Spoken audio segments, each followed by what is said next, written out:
साल 1193 एडी बख्तियार खिलजी का नालंदा पर आक्रमण हुआ। नतीजा भीषण नरसंहार और नालंदा में रखा ज्ञान का भंडार धुएं में तब्दील हो गया। आखिर बख्तियार खिलजी ने इसे क्यों डिस्ट्रॉय किया और सबसे बड़ी बात, नालंदा पर आक्रमण ही क्यों किया गया? आज इस वीडियो में आपको सभी सवालों के जवाब देने की कोशिश करेंगे, तो बने रहिए वीडियो में अंत तक। 1500 साल पहले भारत में थी एक ऐसी यूनिवर्सिटी जो आज दुनिया की सबसे पुरानी यूनिवर्सिटीज में से एक है और वर्तमान में बिहार राज्य में स्थित है। नाम है नालंदा, एक ऐसा ज्ञान का प्रवाह जिसकी कोई सीमा न हो। इस यूनिवर्सिटी में ज्ञान का भंडार था। यहाँ सिर्फ धार्मिक ग्रंथ ही नहीं बल्कि लिटरेचर, थियोलॉजी, लॉजिक, मेडिसिन और फिलोसॉफी जैसे कई विषय पढ़ाए जाते थे। यहाँ तक कि ओरिजिनल उपनिषद भी मौजूद थे और सब कुछ फ्री में पढ़ाया जाता था। और हर विषय का भरपूर ज्ञान देने के लिए बनाई गई थी 9 मंजिला लाइब्रेरी, जिसमें 1-2 लाख नहीं 90 लाख पुस्तकें मौजूद थी, जिसे धर्मगंज कहते थे।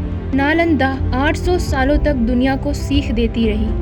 अलग अलग दौर में यहाँ कई महान शिक्षकों ने भी पढ़ाया, जैसे नागार्जुन, बुद्ध पालिता, शांत रक्षिता और आर्यभट्ट जैसे महान गणितज्ञ यहाँ हेड रहे थे। यहाँ पूरे विश्व से चीन, म्यांमार, जापान, श्रीलंका के अनेक प्रांतों के लोग शिक्षा ग्रहण करने आते थे। लेकिन 12वीं शताब्दी में नालंदा वक्त की मार को नहीं झेल पाई, जब तुर्किश शासक बख्तियार खिलजी ने उसे जला दिया और ज्ञान का वो खजाना धुएं में तब्दील हो गया। कहा जाता है 3 महीने तक लाइब्रेरी जलती रही। कहा जाता है एक बार बख्तियार खिलजी बहुत बीमार पड़ गया था। कई हकीमों के इलाज के बावजूद भी सेहत में कुछ सुधार नहीं हो रहा था। ऐसे में किसी ने सलाह दी कि नालंदा के प्रिंसिपल राहुल श्री भद्र इलाज कर सकते हैं, लेकिन खिलजी को किसी दूसरे धर्म के व्यक्ति से इलाज कराना मंजूर नहीं था और वो इस सलाह को नजरअंदाज कर देता है। लेकिन जब उसकी सेहत ज्यादा बिगड़ने लगी तो उसने सोचा एक बार बुलाने में क्या हर्ज है। राहुल श्री भद्र बख्तियार के पास पहुंचते हैं और जांच करते हैं,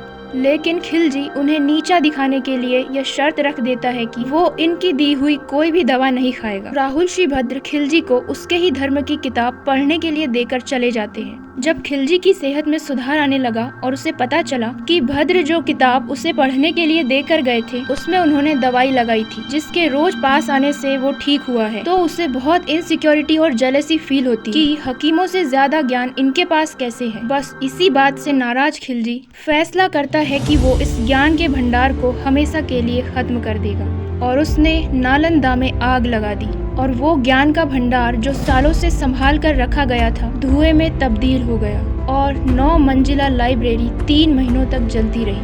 इसी तरह की और जानकारी के लिए वीडियो को लाइक करें और चैनल को सब्सक्राइब करें।